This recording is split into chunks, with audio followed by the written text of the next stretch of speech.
الحمد لله رب العالمين.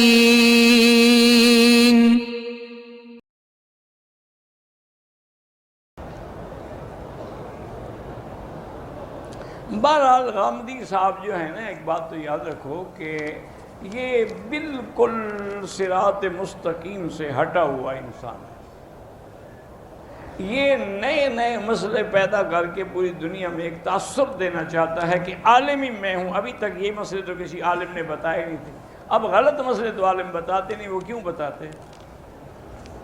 وہ تو حدیث کا بھی منکر ہے، وہ تو اسماء رجال کا بھی منکر ہے.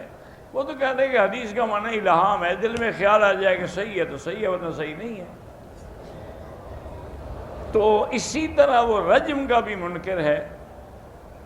اسی طریقے سے بہت ساری چیزیں ہیں شریعت کی جن کے انکار سے آدمی کافر ہو جاتا ہے.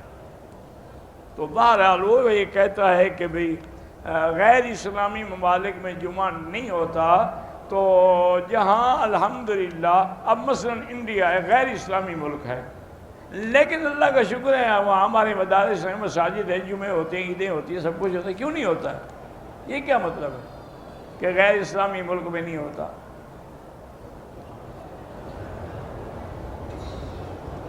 کہتے ہیں جی کہ جب مکے میں اسلامی حکومت نہیں تھی اس وقت وہاں کوئی جمعہ نہیں پڑھایا گیا.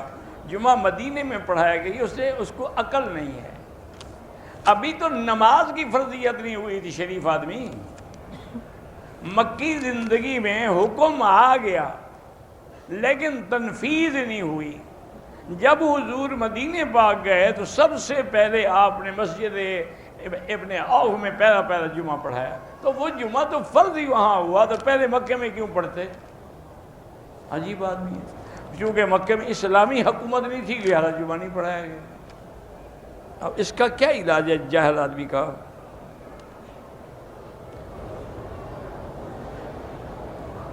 اعتکاف کا معنی ہوتا ہے، افضل یہ ہے کہ رمضان مبارک کے آخری جو 10 دن ہیں نا، اس میں اعتکاف کی نیت کرے.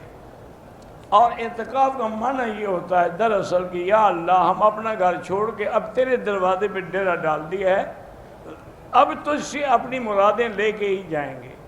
عبادت کرے، نماز پڑھے، درود پڑھے، بلا ضرورت مسجد سے باہر نہ نکلے.